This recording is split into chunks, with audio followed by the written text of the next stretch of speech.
தமிழக முதல்வர் வந்து திரைப்பட விமர்சகராக மாறிவிட்டார் மக்களுக்கு பார்க்கல அப்படிங்கிற எடப்பாடி பழனிசாமி குற்றச்சாட்டாக.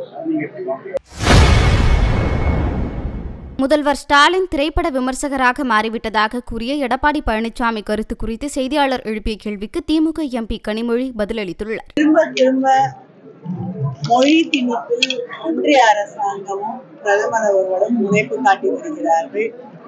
இது இந்த நாட்டின் ஒற்றுமைக்கு நல்லதாக நிச்சயமாக இருக்காது என்பதை அவர்கள் நாட்டிற்கு எதிரான ஒரு செயலை அவர்கள் செய்து கொண்டிருக்கிறார்கள் என்பதை அவர்கள் புரிந்து கொள்ள வேண்டும். எந்த மொழியை யார் எப்பொழுது பயன்படுத்தியிருந்தாலும் தற்காலத்திலே மக்கள் எதை பயன்படுத்திக் கொண்டிருக்கிறார்கள் என்பது மிக முக்கியம். மக்களுடைய உணர்வுகளை புண்படுத்தாத வகையிலே, ஒரு மொழி பேசக்கூடிய மக்களின் உணர்வுகளை உட்படுத்தாத வகையிலே அரசாங்கம் நடத்தப்பட வேண்டும் என்பதை ஒன்றிய அரசு உணர்ந்து கொள்ள வேண்டும். கடந்த நெல் கொள்முதல் விவகாரத்துல வருகின்ற 23ஆம் தேதி திமுக அரசு எதிர்த்து நாம் தமிழர் கட்சியுடைய ஒருங்கிணைப்பாளர் ஒன்றிய அரசாங்கம் கமிட்டி இன்னைக்கு வந்திருக்காங்க, சென்ட்ரல் கமிட்டி. அவங்க கிட்ட தொடர்ந்து நான் கோரிக்கை வைத்துக் கொண்டிருக்கிறோம். 17% இருந்து அந்த மாய்ஸ்சர் கண்டென்ட் 22% உயர்த்தி தர வேண்டும் என்று. மழை வந்த பிறகு நிச்சயமாக பாதிப்பு இருக்கு. அதனால விவசாயிகளின் உணர்வுகளை புரிந்து கொண்டு அவங்க அந்த ஈரப்பதத்தை அதிகப்படுத்தி கொள்முதல் செய்ய வேண்டும் என்ற கோரிக்கை வைக்கப்பட்டிருக்கிறது. அதை அவர்கள் நிச்சயமாக செயல்படுத்த வேண்டும். தமிழக முதல்வர் வந்து திரைப்பட விமர்சகராக மாறிவிட்டார் மக்களுக்கு பார்க்கல அப்படிங்கிற எடப்பாடி பழனிசாமி குற்றச்சாட்டாக.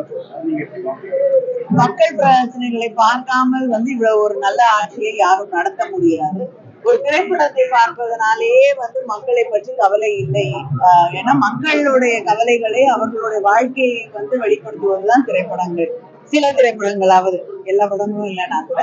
அதனால அதையும் பார்க்கக்கூடிய ஒரு இடத்தில் இருக்கக்கூடியவர்கள், கலைஞர்களையும் ஊக்குவிக்கக்கூடிய ஒருவர் தான் முதலமைச்சர். அதே நேரத்திலே மக்களுடைய பிரச்சனைகளை, அது எந்த பிரச்சனையாக இருந்தாலும் ஓடோடி சென்று நேரடியாக மக்களுக்கு ஆறுதல் சொல்லக்கூடிய, அவர்களுடைய பிரச்சனைகளை தீர்த்து வைக்கக்கூடிய முதலமைச்சராகத்தான் அவர் செயல்பட்டு கொண்டிருக்கிறார். 4 வருஷம் எங்கேயாவது லீவ்ல போயிட்டு இப்ப திடீர்னு பார்த்தா அவர் இத்தனை ஆண்டு கால முதலமைச்சர் உழைப்பு அவருக்கு தெரியும்.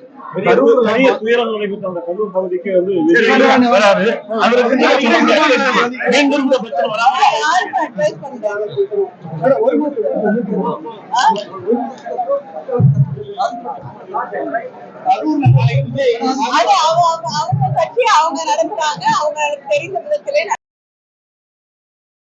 செய்திகளை உள்ளது உள்ளபடி தெரிந்து கொள்ள ரெஃப்ளெக்ட் நியூஸை சப்ஸ்கிரைப் பண்ணுங்க.